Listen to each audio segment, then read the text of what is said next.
اعوذ باللہ من الشیطان الرجیم بسم اللہ الرحمن الرحیم فلنسألن الذین ارسل الیہم ولنسألن المرسلین فلنقصن علیہم بعلم وما کننا غائبین۔ ہم ضرور پوچھیں گے ان لوگوں سے جن کی طرف رسول آئے ہیں، اور ہم رسولوں سے بھی ضرور پوچھیں گے، ہم ان پر بیان کریں گے علم، ہم غائب نہیں ہیں۔ ان دو آیتوں میں اللہ تعالیٰ نے رسولوں کے بارے اور امت کے بارے بڑا تہدید بھرا، ڈانٹ بھرا ایک فیصلہ سنایا ہے۔ فَلَنَسْأَلَنَّ الَّذِينَ أُرْسِلَ إِلَيْهِمْ، پہلی بات کہ امت سے ضرور سوال ہوگا۔ فَلَنَسْأَلَنَّ الَّذِينَ أُرْسِلَ إِلَيْهِمْ، جن کی طرف رسول آئے ہیں ان سے ضرور سوال ہوگا۔ اس کا مطلب مفسرین نے یہ بیان فرمایا کہ اللہ تعالیٰ نے ہر قوم کی طرف رسول بھیجا ہے، کوئی قوم ایسی نہیں جن میں ڈرانے والا نہ آیا ہو۔ الا فیہا نذیر مبین، قرآن مجید نے کہا کوئی قوم نہیں ہے جن میں کوئی ڈرانے والا یعنی رسول نہ بھیجا ہو۔ جو رسول آئے ہیں وہ ایک پیغام لے کر آئے ہیں، ایک تو عقائد ہیں، آخرت کا یقین، اللہ تعالیٰ کی توحید، رسالت، فرشتے، تقدیر، یہ چیزیں ہیں۔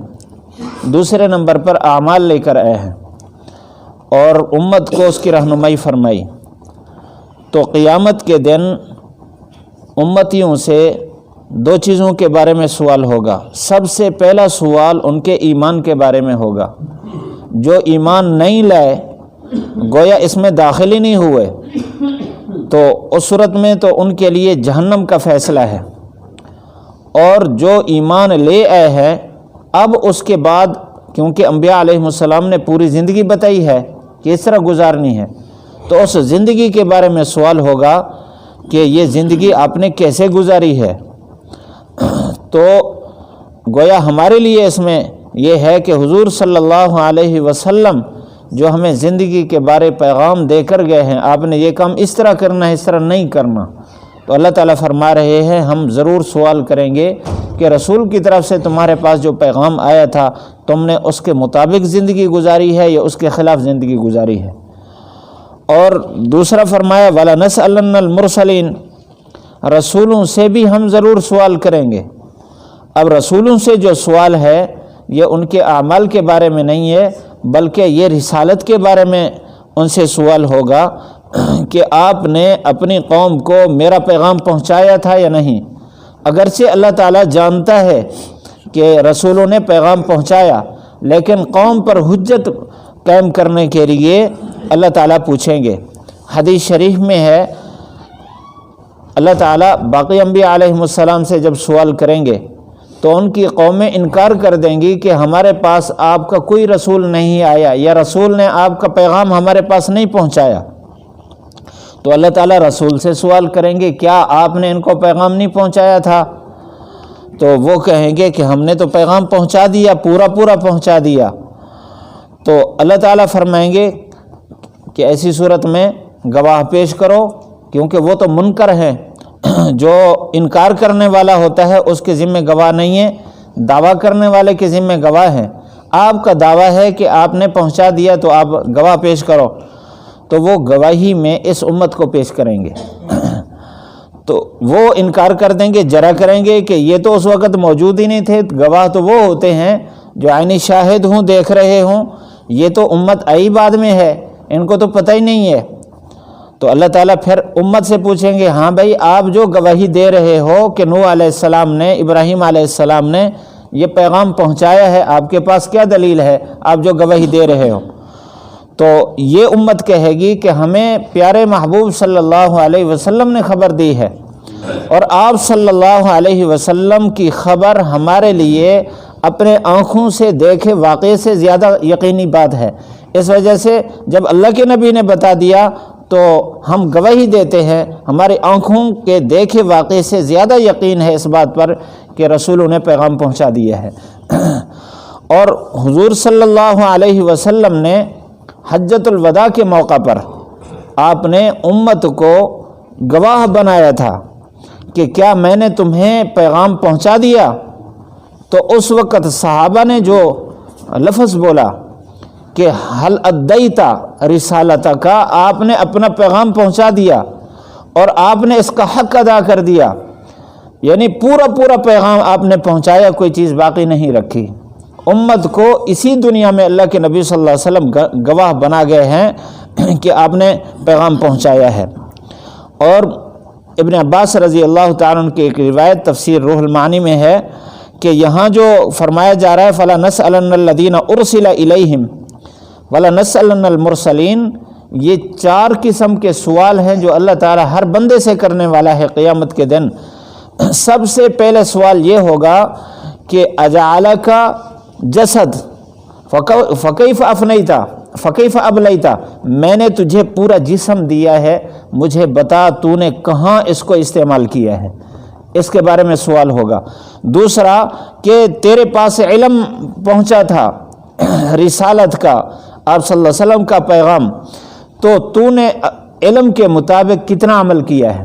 تیسرا سوال یہ ہوگا کہ ہم نے آپ کو مال دیا تھا تو آپ بتائیں یہ مال کہاں کہاں خرچ کیا اور کہاں کہاں سے حاصل کیا۔ یہ 2 سوال ہوں گے، کہاں کہاں سے حاصل کیا، کہاں خرچ کیا۔ چوتھا سوال یہ ہوگا کہ تجھے اوقات دیے، زندگی دی، تو بتا فکیف افنیتہ، تو نے اس وقت کو کہاں کہاں اس کو فنا کیا ہے، خرچ کیا ہے، یہ بتائیں۔ ہر بندے کے بارے میں سے 4 سوال ہوں گے۔ جب تک ان 4 سوال کا جواب نہیں دے گا اس وقت تک اس کو آگے نہیں بڑھنے دیا جائے گا۔ فَلَنَقُصَّنَّ عَلَيْهِمْ بِعِلْمٍ، اس کا یہ مطلب ہے کہ ہم پھر بیان کریں گے، اگر وہ غلط بات کرے گا ہم بیان کریں گے کہ تو نے کہاں کہاں گزارا، کیونکہ اللہ تعالیٰ نے فرشتے بھی متعین فرمائے جو لکھ رہے ہیں، اور انسان کے اعضاء کو بھی گواہ بنایا ہے، اور زمین کا وہ ٹکڑا جہاں یہ اعمال کر رہا ہے اس کو بھی گواہ بنایا ہے۔ اس کے علاوہ مخلوق بھی گواہ ہے، اللہ تعالیٰ خود بھی گواہ ہے۔ یہ اتنے سارے گواہ انسان کے سارے اعمال پر اور جسم پر، کردار پر، سارے کے سارے گواہ بن رہے ہیں، تو اللہ تعالیٰ سب گواہوں کو سامنے کھڑا کر کے پھر بیان فرمائے گا کہ تو نے فلاں فلاں کام کیا تھا، میری نافرمانی کی تھی۔ اس وجہ سے ہمارے لیے اس میں سبق ہے بہت بڑا۔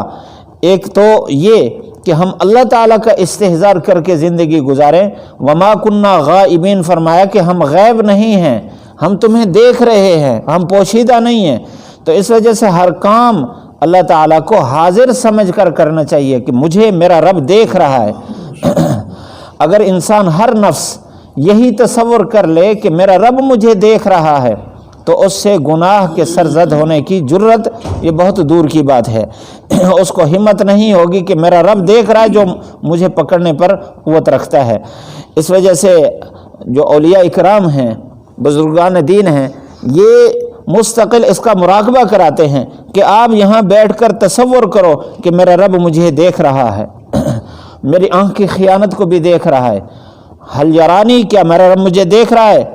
الم تعلم ان اللہ یرا، الم یعلم بان اللہ یرا، انسان جانتا نہیں ہے کہ اس کا رب اس کو دیکھ رہا ہے۔ اس آیت کا مراقبہ کراتے ہیں کہ میرا رب مجھے دیکھ رہا ہے۔ جب انسان کا یہ تصور بیٹھ جاتا ہے کہ میرا رب مجھے دیکھ رہا ہے، پھر ہر لمحہ اس کو رب کے دیدار کی لذت بھی نصیب ہوتی ہے۔ اللہ تعالی ہم سب کو نصیب فرمائے۔ پڑھ لیجئے فَلَنَسْأَلَنَّ الَّذِينَ أُرْسِلَ إِلَيْهِمْ وَلَنَسْأَلَنَّ الْمُرْسَلِينَ فَلَنَقُصَّنَّ عَلَيْهِمْ بِعِلْمٍ وَمَا كُنَّا غَائِبِينَ۔ فَلَنَسْأَلَنَّ، ہم ضرور سوال کریں گے، الذی، ان لوگوں سے، ارسل الیہم، جن کی طرف پیغام بھیجا گیا، وَلَنَسْأَلَنَّ، ہم ضرور سوال کریں گے مرسلین، بھیجے ہوئوں کو، رسولوں سے، فَلَنَقُصَّنَّ، ہم ضرور بیان کریں گے علیہم ان پر بعلم علم کی بات، وما کننا غائبین ہم غیب نہیں ہیں۔ الحمدللہ رب العالمین، الصلاۃ والسلام علی سید الانبیاء والمرسلین، ربنا آتنا فی الدنیا حسنہ وفی الآخرۃ حسنہ وقنا عذاب النار، یا اللہ یا رحمن یا رحیم یا ارحم الراحمین۔ یا اللہ ہم سب کی بخشش فرما، ہم سب کے سارے گناہ معاف فرما، اپنی محبت تعلق قرب نصیب فرما۔ یا اللہ ہمیں اپنی نافرمانی سے بچا، برے ماحول سے بچا۔ یا اللہ ہمارے بچوں کو بچیوں کو حیا نصیب فرما۔ یا اللہ ہم سب کو اپنا خوف نصیب فرما، خشیت نصیب فرما، تقوی نصیب فرما۔ ہماری نسلوں کی تربیت کا انتظام فرما۔ یا اللہ ہماری اولاد کی تربیت کا انتظام فرما۔ یا اللہ اچھی صحبت نصیب فرما، فحاشی سے، عریانی سے، بے حیائی سے۔ یا اللہ پوری امت مسلمہ کی حفاظت فرما۔ یا اللہ پوری امت مسلمہ کی حفاظت فرما، آخرت کا خوف نصیب فرما۔ یا اللہ ہمیں اپنے اوقات قیمتی بنانے کی توفیق نصیب فرما۔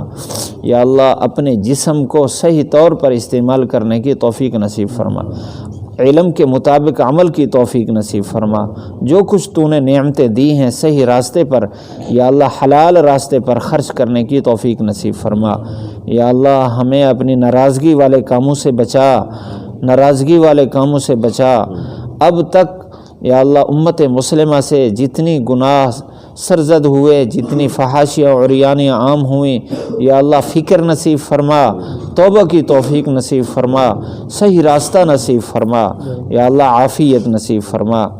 ربنا آتنا فی الدنیا حسنہ وفی الآخرۃ حسنہ وقنا عذاب النار، وصلی اللہ تعالی علی خیر خلقہ محمد وآلہ واصحابہ اجمعین برحمتک یا ارحم۔